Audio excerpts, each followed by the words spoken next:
మహాభారతంలో ఎప్పుడైనా అశ్వత్థామ పేరు విన్నారా? అదేనండి, కౌరవుల తరఫున పోరాడి ఒక తప్పు వల్ల శాపం పొందిన వ్యక్తి.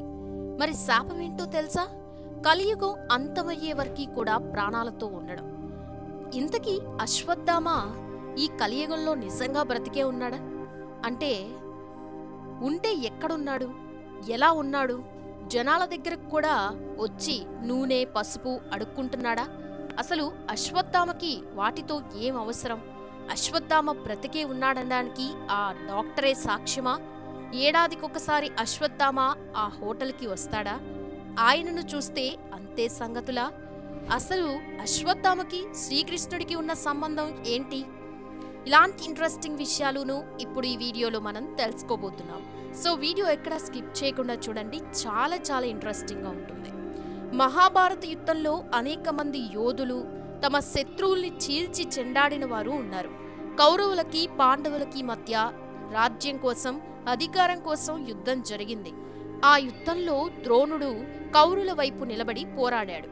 అతనితో పాటు ద్రోణాచార్యుడి కుమారుడు అయిన అశ్వత్థామ కూడా యుద్ధంలో పాల్గొన్నాడు. అశ్వత్థామ ఒక గొప్ప యోధుడు. అతని జన్మ ద్వాపర యుగంలో జరిగింది. ద్రోణాచార్యుడికి చాలా కాలం వరకు సంతానం కలగలేదు. సంతానం కోసం అతను ఎన్నో ప్రదేశాలు తిరుగుతూ హిమాలయాల ప్రాంతాలకి వచ్చాడు. అలా ఆ పర్వతాల్లో తేపేశ్వర స్వామి స్వయంభులింగాకారంలో ఉన్నాడు. అతని ప్రార్థించిన తరువాత పుత్ర సంతానాన్ని పొందాడు ద్రోణాచార్యుడు. ఇక శివుని అంశంతో పుట్టిన బాలుడు అతను. పుట్టిన వెంటనే గుర్రంలాగా శకలించాడు. దీంతో ఆ శబ్దం 4 దిక్కులనే కాదు, ప్రతి వైపుకి దద్దరిల్లేలా వినిపించింది. వెంటనే ఆకాశవాణి ప్రత్యక్షమై ద్రోణాచార్యుడితో అతను విశేషమైన బాలకుడని, కారణ జన్ముడనని అశ్వత్థామ అని పేరు పెట్టాలని సూచించింది. దీంతో అశ్వత్థామ నుదుటిపై ఒక మణి ఉంటుంది. మణి అతడితో ఉన్నంతవరకు ఏ ఆయుధం వల్ల కానీ, దేవతలు నాగుల వల్ల కానీ అతనికి ఎలాంటి భయం ఉండదు. కనీసం ఆకలి దప్పికలుండవు. ఆ మణితోనే అతను జన్మించాడు. ఇక అశ్వత్థామ తల్లి పేరు కృపి. అశ్వత్థామ జన్మించిన తర్వాత ద్రోణాచార్యుడు, కృపి దంపతులు చాలా దుర్భరమైన జీవితాన్ని గడిపారు. అశ్వత్థామకి కనీసం పాలు కూడా తాగడానికి ఉండేవి కావు.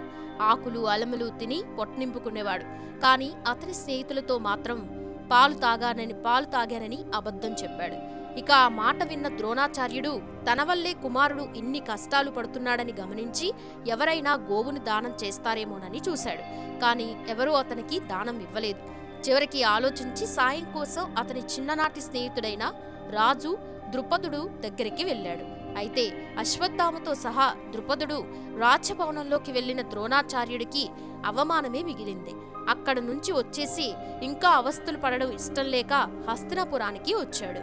అక్కడ కౌరవులకి పాండవులకి సకల అస్త్ర శస్త్రాలు నేర్పించాడు. అలా వారితో పాటు అశ్వత్థామకి కూడా అన్ని విద్యలు బోధించాడు. ఇక ద్రోణాచార్యుడు పాండవులకి కౌరవులకి సమానంగా అన్ని విద్యను బోధించినా వారికి గురువైన మహాభారత యుద్ధంలో మాత్రం హస్తినాపుర సింహాసనాన్ని గౌరవించి కౌరవుల పక్షాన మాత్రమే నిలబడ్డాడు. అశ్వత్థామ కూడా తన తండ్రిలాగే కౌరవుల పక్షాన నిలబడి పాండవుల్లోని ఎంతో మంది యోధులని హతమార్చాడు. భీముని కుమారుడైన ఘటోత్కచుడు ఇతర రాక్షసులతో కలిసి కౌరవులను చేర్చి చెండాడుతూ ఉంటే ప్రతి ఒక్కరూ భయంతో పారిపోయారు. కానీ అశ్వత్థామ మాత్రం ఒంటరిగా నిలబడి వారందరినీ హతమార్చాడు. ఘటోత్కచుడిని కుమారుడైన అంజన పర్వుడిని కూడా అంతమొందించాడు. అసలు అశ్వత్థామ ఒక్కడుంటే కౌరవుల వైపు ఇంకో యోధుడు అవసరం లేదు. ద్రోణాచార్యుడు అశ్వత్థామ ఇద్దరూ కలిసి పాండవుల్ని ఒకరి తర్వాత ఒకరిని ఎంతో మందిని హతమారుస్తూ వెళ్తూ ఉన్నారు. ఇలా అయితే ఇక పాండవ సైన్యం మిగలదు అని అనుకున్న శ్రీకృష్ణుడు ద్రోణాచార్యుడిని శక్తితో కాదు యుక్తితో ఓడించాలి అనుకున్నాడు. అందుకు యుధిష్ఠిరుని అబద్ధం చెప్పమని చెప్పాడు. అలా అశ్వత్థామ హతకుంజర అని ద్రోణాచార్యునికి వినపడేలా చెప్పించాడు. దీంతో ఆ మాట విన్న ద్రోణాచార్యుడు తన కుమారుడు చనిపోయాడనుకుని అస్త్ర సన్యాసం చేశాడు. నిజానికి అశ్వత్థామ అనే ఏనుగు చనిపోయింది. దాంతో అవకాశం కోసం ఎదురుచూస్తున్న దృష్టద్యుమ్నుడు ద్రోణాచార్యుని తలను ఒక్క వేటుతో నరికేశాడు. తండ్రి మరణ వార్త తెలిసిన అశ్వత్థామ పాండవులను ఎలాగైనా చంపేయాలని కసితో రగిలిపోయాడు. దుర్యోధనుడు అనుమతితో పాండవులని హతం చేసేందుకు రంగంలోకి దిగుతాడు. దొరికిన వారిని దొరికినట్టు మట్టుబెడతాడు. యుద్ధంలో అర్జునుడు కర్ణుడి తర్వాత ఎక్కువ మందిని చంపింది అశ్వత్థామే.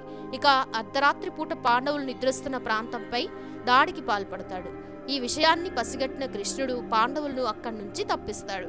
కానీ అశ్వత్థామ దాడిలో పాండవ పుత్రులు సహా దాదాపు వారి సైన్యమంతా తుడిచిపెట్టుకుపోతోంది. కొడుకుని చంపేస్తారన్న కోపంతో అర్జునుడు అశ్వత్థామని వెంబడిస్తాడు. ఎదురు తిరిగిన అశ్వత్థామ బ్రహ్మాస్త్రాన్ని ప్రయోగిస్తాడు. బదులుగా అర్జునుడు పాశుపతాస్త్రం ప్రయోగిస్తాడు.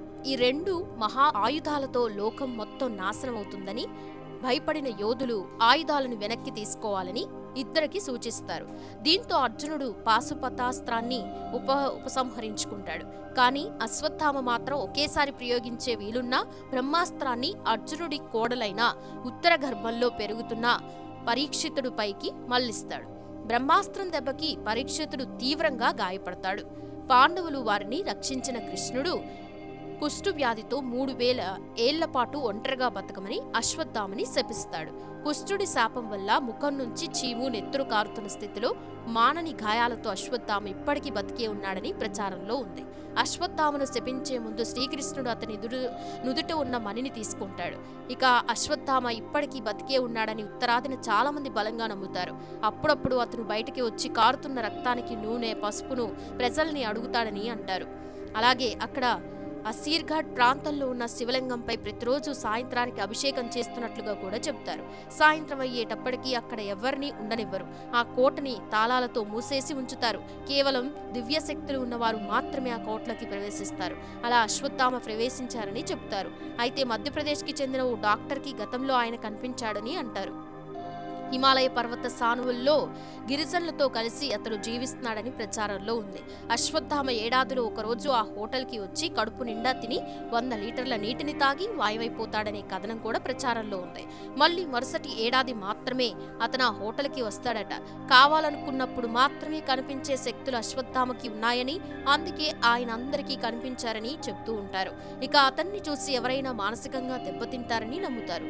చూసారుగా ఫ్రెండ్స్, మరి మీరు కూడా అశ్వత్థామ బతికే ఉన్నాడని నమ్ముతున్నారా లేదా అనే విషయం గురించి కామెంట్ సెక్షన్లో కామెంట్ చేయండి. అలాగే వీడియో నచ్చితే కంపల్సరీగా లైక్ చేయండి, షేర్ చేయండి, ఛానల్ని సబ్స్క్రైబ్ చేసుకోండి. Thanks for watching this video.